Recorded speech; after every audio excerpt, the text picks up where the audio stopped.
சட்டவிரோத பண பரிவர்த்தனை தொடர்பாக ஊரக வளர்ச்சித்துறை அமைச்சர் ஐ பெரியசாமியின் வீடு உள்ளிட்ட அவருக்கு தொடர்பான இடங்களில் அமலாக்கத்துறை அதிகாரிகள் சோதனை மேற்கொண்டு வருகின்றனர். அதன்படி சென்னை, மதுரை, திண்டுக்கல்லில் உள்ள ஐ பெரியசாமிக்கு தொடர்புடைய இடங்களில் சோதனை நடந்து வருகிறது. திண்டுக்கல்லில் உள்ள ஐ பெரியசாமியின் வீட்டிலும், அமைச்சரின் மகனும் எம்எல்ஏவுமான செந்தில்குமாரின் வீட்டிலும், மகள் இந்திராவின் வீட்டிலும் அமலாக்கத்துறையினர் சோதனை மேற்கொண்டு வருகின்றனர்.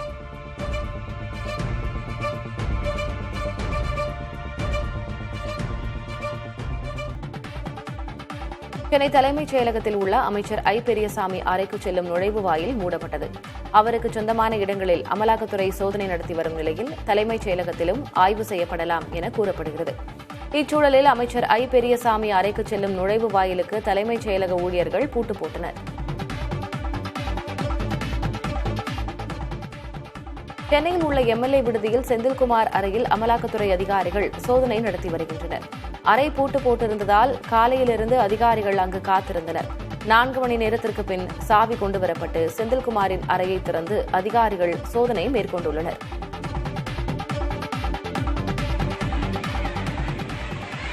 திருச்செந்தூரில் புனித நீராடும் போது ராட்சத அலையில் சிக்கிய 10க்கும் அதிகமான பக்தர்களுக்கு எலும்பு முறிவு ஏற்பட்டுள்ளது. ஆடி கிருத்திகையை முன்னிட்டு திருச்செந்தூர் முருகன் கோயிலில் ஆயிரக்கணக்கான பக்தர்கள் குவிந்தனர். அவர்களில் பலர் கடலில் புனித நீராடினர். அப்போது ஏற்பட்ட ராட்சத அலையில் பக்தர்கள் பலர் கடலுக்குள் இழுத்துச் செல்லப்பட்டனர். நல்வாய்ப்பாக பாதுகாப்பு பணியில் இருந்தவர்கள் பக்தர்களை போராடி மீட்டு கரைக்கு கொண்டு வந்தனர். அதில் 13 வயது சிறுமி உட்பட 10க்கும் அதிகமானோருக்கு எலும்பு முறிவு ஏற்பட்டுள்ளது. அவர்களுக்கு திருச்செந்தூர் அரசு மருத்துவமனையில் சிகிச்சை அளிக்கப்பட்டு வருகிறது. கோயிலுக்கு வருவோர் பாதுகாப்பாக கரையை ஒட்டியே புனித நீராட அறிவுறுத்தப்பட்டுள்ளது.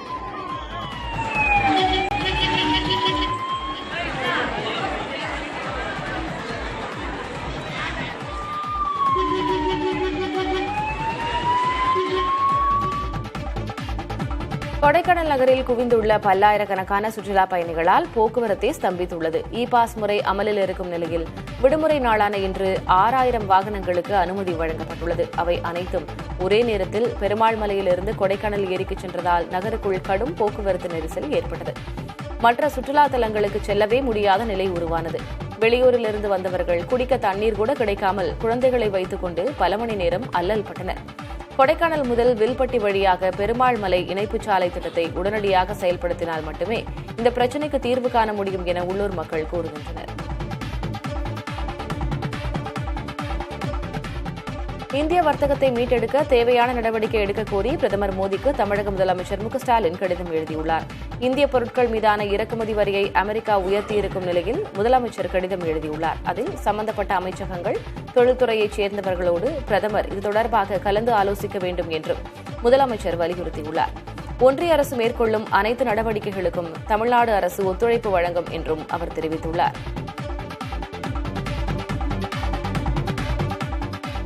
திருவள்ளூர் அரசு மருத்துவக் கல்லூரி மருத்துவமனையில் செவிலி ஒருவர் தூய்மை பணியாளரை கன்னத்தில் அறைந்ததாக கூறி தர்ணா போராட்டத்தில் ஈடுபட்டனர். அந்த மருத்துவமனையில் ஒப்பந்தம் அடிப்படையில் 300க்கும் அதிகமான தூய்மை பணியாளர்கள் உள்ளனர். அதில் காச நோயாளிகள் பிரிவை சுத்தம் செய்யவில்லை என தூய்மை பணியாளரை மீரா என்ற செவிலி கன்னத்தில் அறைந்ததாக கூறப்படுகிறது. அதனை கண்டித்து மருத்துவமனை பணிகளை புறக்கணித்து தூய்மை பணியாளர்கள் தர்ணாவில் ஈடுபட்டனர். மருத்துவர்கள் பேச்சுவார்த்தை நடத்தி போராட்டத்தை முடிவுக்கு கொண்டு வந்தனர். இது தொடர்பாக மருத்துவமனை டீன் ரேவதியிடம் கேட்டதற்கு அது போன்ற சம்பவம் எதுவும் நடைபெறவில்லை என்றார்.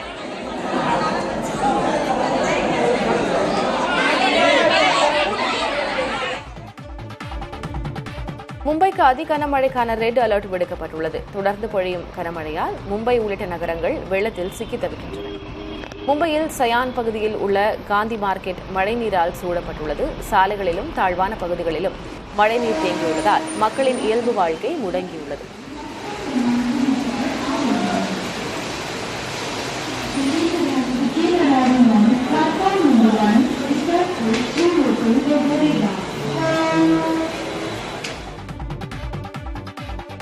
மும்பையின் விக்ரோலி பகுதியில் ஏற்பட்ட நிலச்சரிவில் 2 பேர் உயிரிழந்தனர். தொடர் கனமழையை தொடர்ந்து நிலம் சரிந்ததில் குடிசை வீடு மண்ணில் புதைந்தது. அதில் சிக்கி 2 உயிரிழந்த நிலையில் பலர் காயமடைந்தனர். அவர்களுக்கு ராஜவாடி மருத்துவமனையில் சிகிச்சை அளிக்கப்பட்டு வருகிறது.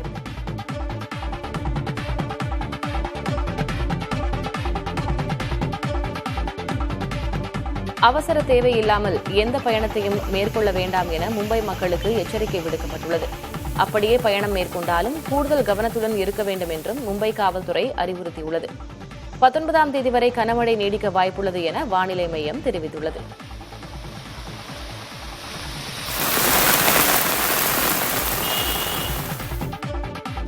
ஜம்மு காஷ்மீரில் வெள்ளத்தால் பாதிக்கப்பட்ட குடும்பங்களை நேரில் சந்தித்து முதல்வர் உமர் அப்துல்லா ஆறுதல் கூறினார். மேகவெடிப்பு காரணமாக ஜம்மு காஷ்மீரில் கிஷ்த்வார் மாவட்டமே உருகுலைந்து போயுள்ளது.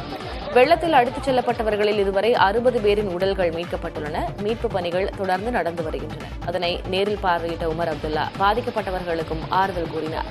மீட்புப் பணிகள் தொடர்வதால் உயிரிழந்தோர் எண்ணிக்கை அதிகரிக்கும் என அஞ்சப்படுகிறது.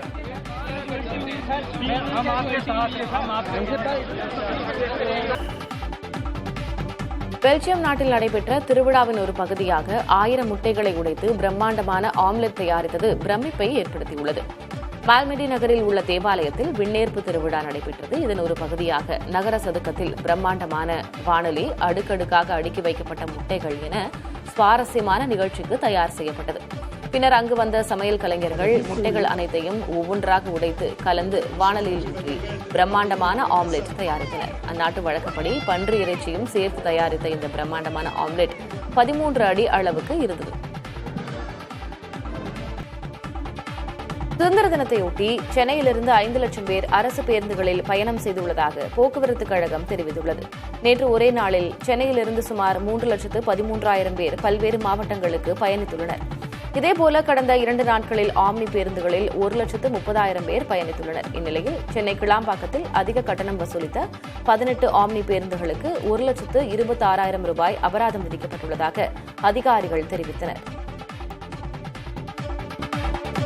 மறைந்த பிரதமர் வாஜ்பாயின் சேவை தன்னம்பிக்கை கொண்ட இந்தியாவிற்கு வழிகாட்டும் சக்தி என பிரதமர் மோடி தெரிவித்துள்ளார். வாஜ்பாயின் நினைவு தினத்தையொட்டி அவரது நினைவிடத்தில் குடியரசுத் தலைவர் திரௌபதி முர்மு, பிரதமர் மோடி, மத்திய அமைச்சர்கள் மலர் தூவி மரியாதை செலுத்தினர். வாஜ்பாயின் சேவையை நினைவுகூர்ந்து பிரதமர் வெளியிட்டுள்ள பதிவில், நாட்டின் ஒட்டுமொத்த வளர்ச்சியில் வாஜ்பாயின் அர்ப்பணிப்பும் சேவை மனப்பான்மையும் மிக முக்கிய பங்கு வகிப்பதாக தெரிவித்துள்ளார். உக்ரைனுடனான போரை நிறுத்துவது தொடர்பாக அமெரிக்க அதிபர் டொனால்டு டிரம்புடன் ரஷ்ய அதிபர் விளாடிமிர் புட்டின் பேச்சுவார்த்தை நடத்தியுள்ளார். இந்த சந்திப்புக்கு முன்பு உக்ரைனுடனான போரை எப்போது நிறுத்துவீர்கள் என ஊடகவியலாளர்கள் புடினிடம் கேள்வி எழுப்பினர். இதற்கு பதிலளிக்க மறுத்த புடின் பல்வேறு விதமான முகபாவனைகளை வெளிப்படுத்தினார். இது தொடர்பான காணொலி சமூக வலைதளங்களில் வைரலாகியுள்ளது.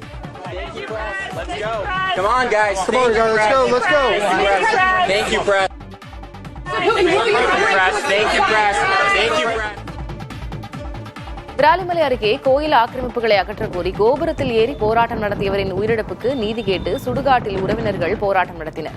விராலிமலை முருகன் கோயிலில் ஆக்கிரமிப்பு அகற்றம் உள்ளிட்ட கோரிக்கைகளை முன்வைத்து கோயில் கோபுரத்தில் ஏறி சமூக ஆர்வலர் ஆறுமுகம் போராட்டம் நடத்தினார். பேச்சுவார்த்தைக்கு பின் கீழே இறங்கும்போது தவறி விழுந்து அவர் உயிரிழந்தார். இறுதிச் சடங்கின் போது ஆறுமுகத்தின் உறவினர்களும் பாஜகவினரும் நீதி கேட்டு சுடுகாட்டிலேயே 2 மணி நேரத்திற்கு மேல் போராட்டத்தில் ஈடுபட்டனர். அவரது மனைவிக்கு வேலைவாய்ப்பு மற்றும் நிதியுதவி வழங்கும் உறுதிமொழி அளிக்கப்பட்டதை அடுத்து போராட்டம் கைவிடப்பட்டது.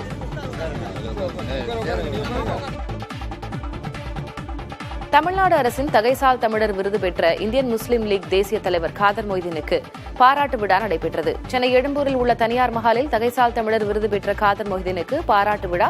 விருது வழங்கிய முதலமைச்சர் மு க ஸ்டாலினுக்கு நன்றி தெரிவிப்பு, சமுதாய சேவகன், ஒளி வீசும் காவலன் என்ற ஆவணப்படம் வெளியீடு என முப்பெரும் விழாவாக நடைபெற்றது. அதில் அமைச்சர் ஏவ வேலு, தமிழ்நாடு வக்ஃபு வாரிய தலைவரும் எம்பியுமான நவாஸ்கனி, உயர்நீதிமன்ற ஓய்வு பெற்ற நீதிபதி GM அக்பர் அலி, மனிதநேய மக்கள் கட்சித் தலைவர் ஜவாஹிருல்லா, மதிமுக பொதுச் செயலாளர் வைகோ, தமிழ்நாடு காங்கிரஸ் கமிட்டி தலைவர் செல்வ பெருந்தகை, விசிக நிர்வாகி ஆளுநர் ஷானவாஸ், முன்னாள் MP TK ரங்கராஜன் உள்ளிட்டோர் கலந்து கொண்டு சமூக நல்லிணக்கத்திற்காகவும் சமுதாய ஒற்றுமைக்காகவும் காதர் மொய்தீன் ஆற்றிய பெரும் பங்கு குறித்து புகழ்ந்துரைத்தனர்.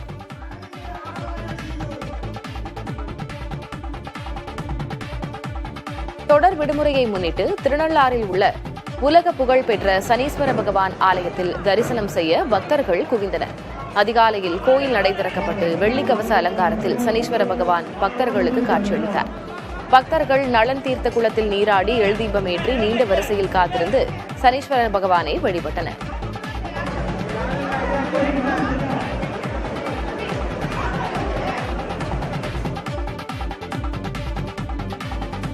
செங்கல்பட்டு மாவட்டம் மாமல்லபுரம் அடுத்த திருவிடந்தையில் நடைபெற்று வரும் காற்றாடி திருவிழாவை பொதுமக்கள் கண்டுகளித்தனர். கிழக்கு கடற்கரை சாலையில் தமிழ்நாடு சுற்றுலாத்துறை மற்றும் தனியார் அமைப்பும் இணைந்து நடத்தும் இந்த காற்றாடி திருவிழாவில் வானை அலங்கரித்த வண்ணமயமான காற்றாடிகள் காண்போரை வெகுவாக கவர்ந்தன.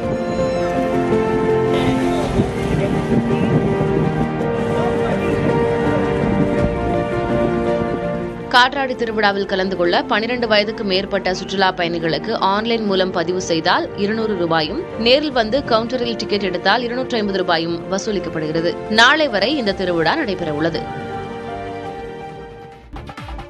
ஐரோப்பிய நாடான ஸ்பெயினில் காட்டுத்தீயால் 1,57,000 ஹெக்டேர் நிலங்கள் எரிந்து சேதமடைந்துள்ளன.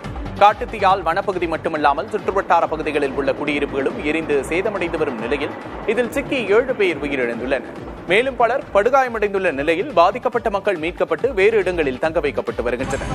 இதற்கிடையே தீயை கட்டுக்குள் கொண்டு வரும் பணிகளில் தீயணைப்பு படையினர் முழு வீச்சில் ஈடுபட்டு வருகின்றனர்.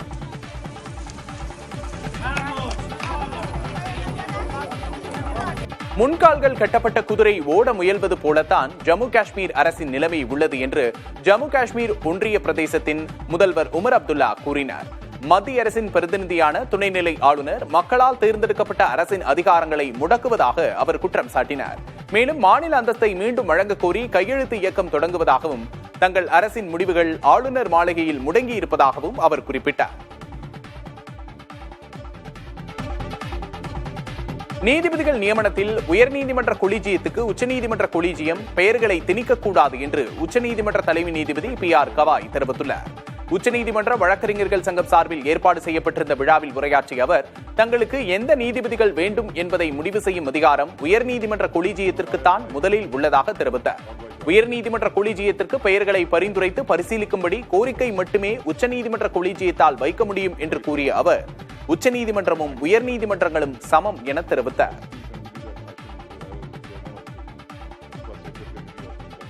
பிளாஸ்டிக் மாசு ஒழிப்பு உடன்படிக்கையை உருவாக்குவதற்காக ஜெனீவாவில் நடந்த சர்வதேச மாநாடு எந்த ஒப்பந்தமும் ஏற்படாமல் தோல்வியில் முடிந்தது.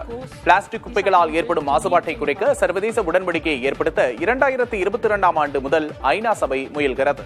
இதற்காக கடந்த ஆண்டு வரை சர்வதேச நாடுகள் பங்கேற்ற 5 சுற்று பேச்சுவார்த்தைகள் நடந்தன. 5வது சுற்றின் 2ஆம் கட்ட கூட்டம் ஜெனீவாவில் உள்ள ஐநா அலுவலகத்தில் கடந்த 11 நாட்கள் நடைபெற்றது. 184 நாடுகளின் பிரதிநிதிகள் பங்கேற்ற இந்த கூட்டம் எந்த உடன்பாடும் எட்டப்படாமல் தோல்வியில் முடிவடைந்தது. தாம் உடல்நலம் குன்றியிருந்த போது மெகா ஸ்டார் சிரஞ்சீவி 1 கோடி ரூபாய்க்கு மேல் உதவி செய்ததாக நடிகர் பொன்னம்பலம் நெகிழ்ந்து போயிருக்கிறார். சிறுநீரக பாதிப்பிலிருந்து மீண்டு வந்துள்ள அவர், தாம் உடல்நலம் குன்றி பொருளாதார நெருக்கடியில் தவித்த போது கை கொடுத்த நட்சத்திரங்களுக்கு நன்றி கூறியுள்ளார். தெலுங்கு நடிகர் சிரஞ்சீவியிடம் 1 லட்சம் ரூபாய் உதவியை எதிர்பார்த்ததாகவும், ஆனால் இதுவரை அவர் 1 கோடி ரூபாய்க்கு மேல் உதவி செய்திருப்பதாகவும் நினைவு கூர்ந்து நன்றியை வெளிப்படுத்தினார். எப்போதும் தாராள மனதுடன் உதவி செய்பவர் சிரஞ்சீவி என்று பொன்னம்பலம் கூறினார். மகாராஷ்டிராவில் தொடர்ந்து கனமழை பெய்து வரும் நிலையில் அங்கு ரெட் அலர்ட்டும் விடுக்கப்பட்டுள்ளது. மாநிலம் முழுவதும் கடந்த சில நாட்களாக பலத்த மழை பொழிந்து வருகிறது. தொடர்ந்து பொழியும் கனமழையால் மும்பை உள்ளிட்ட நகரங்கள் வெள்ளத்தில் சிக்கி தவிக்கின்றன.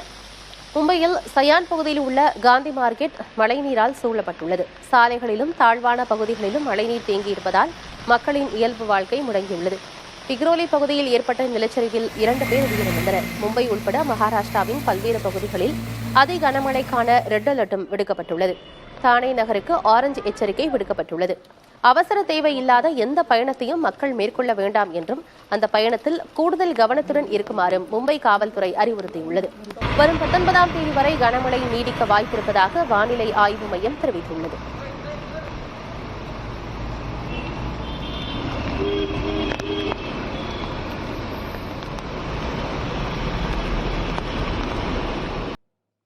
சென்னை திருவொற்றியூரில் குடியிருப்பு பகுதியில் மருத்துவ கழிவுகள் கொட்டப்பட்டதால் நோய் தொற்று குறித்து மக்கள் அச்சமடைந்துள்ளனர்.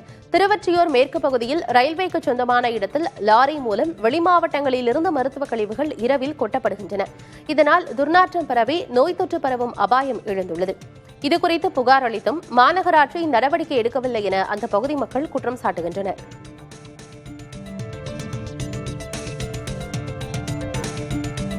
கர்நாடக மாநிலத்தில் பட்டியல் சாதிகளைச் சேர்ந்த முக்கால்வாசி குடும்பங்கள் கிராமப்புற பகுதிகளில் வசிப்பதாக அண்மையில் நடத்தப்பட்ட ஆய்வு ஒன்று தெரிவிக்கிறது.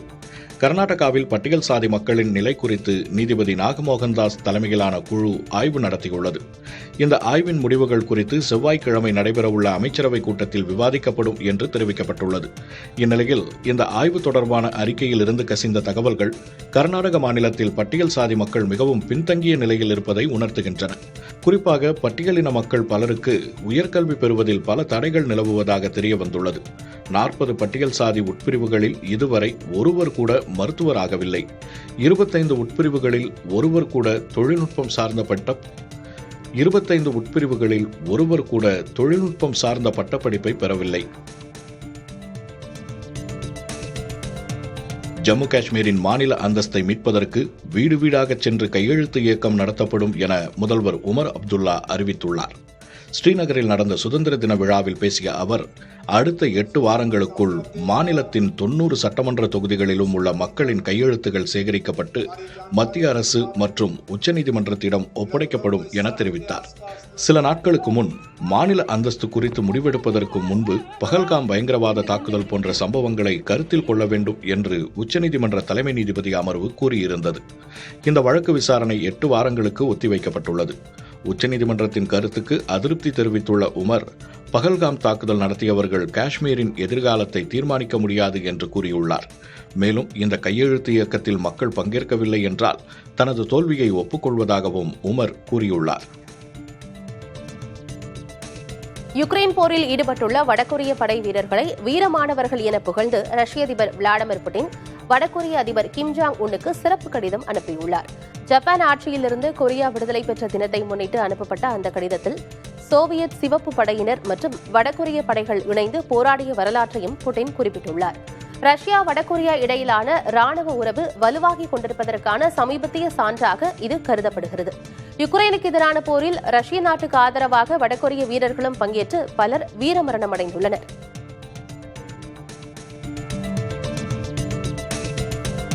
வாஷிங்டனின் காவல்துறையை தேசிய பாதுகாப்பு படையின் கட்டுப்பாட்டின் கீழ் கொண்டுவரும் அதிபர் டிரம்பின் முடிவுக்கு எதிராக வழக்கு தொடரப்பட்டுள்ளது. அமெரிக்க தலைநகராக வாஷிங்டனின் பாதுகாப்பை உள்ளூர் காவல்துறையிடமிருந்து தேசிய பாதுகாப்பு படைக்கு அதிபர் டிரம்ப் மாற்றி உத்தரவிட்டிருந்தார். வாஷிங்டனில் குற்றச்செயல்கள் அதிகரித்து வருவதை சுட்டிக்காட்டி டிரம்ப் இந்த முடிவை எடுத்துள்ளார். டிரம்பின் முடிவுக்கு கடும் எதிர்ப்பு எழுந்த நிலையில் வாஷிங்டன் டிசி நிர்வாகம் வழக்கு தொடர்ந்துள்ளது. அதிபர் தனது அதிகார வரம்பை மீறி செயல்படுவதாக குற்றம் சாட்டப்பட்டுள்ளது. பிளாஸ்டிக் மாசு ஒழிப்பு உடன்படிக்கையை உருவாக்குவதற்காக ஜெனீவாவில் நடந்த சர்வதேச மாநாடு எந்த ஒப்பந்தமும் ஏற்படாமல் தோல்வியில் முடிந்தது. பிளாஸ்டிக் குப்பைகளால் ஏற்படும் மாசுபாட்டை குறைக்க சர்வதேச உடன்படிக்கையை ஏற்படுத்த 2022ஆம் ஆண்டு முதல் ஐநா சபை முயல்கிறது. இதற்காக கடந்த ஆண்டு வரை சர்வதேச நாடுகள் பங்கேற்ற 5 சுற்று பேச்சுவார்த்தைகள் நடந்தன. 5வது சுற்றின் 2ஆம் கட்ட கூட்டம் ஜெனீவாவில் உள்ள ஐநா அலுவலகத்தில் கடந்த 11 நாட்கள் நடைபெற்றது. 184 நாடுகளின் பிரதிநிதிகள் பங்கேற்ற இந்த கூட்டம் எந்த உடன்பாடும் எட்டப்படாமல் தோல்வியில் முடிந்தது. Lamentablemente, y pese a que la gran mayoría de los países acudimos con una actitud constructiva. போர்ச்சுகலில் காட்டுத்தீயின் போது நெருப்பு சுழற்காற்று உருவான வீடியோ பலரது கவனத்தையும் ஈர்த்துள்ளது. அகுயாடா பெய்ராவில் நேற்று காட்டுத்தீ ஏற்பட்டது. அப்போது மிகவும் அரிதான மற்றும் ஆபத்தான நெருப்பு சுழற்காற்று ஏற்பட்டது. இது தொடர்பான வீடியோ சமூக வலைதளங்களில் பகிரப்பட்டு வருகிறது. தீப்பிழம்புகள் பெரிய சுழற்காற்று போல வானத்தை நோக்கி செல்வதை பலர் ஆச்சரியமாக பார்த்து பகிர்ந்து வருகின்றனர்.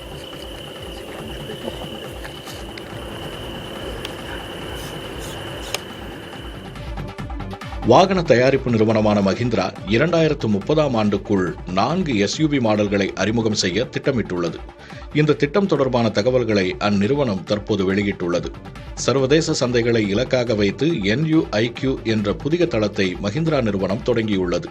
இந்த திட்டத்தின் கீழ் vision X, vision S, vision T, vision SXT என்ற 4 கான்செப்ட்களை தயாரித்துள்ளது.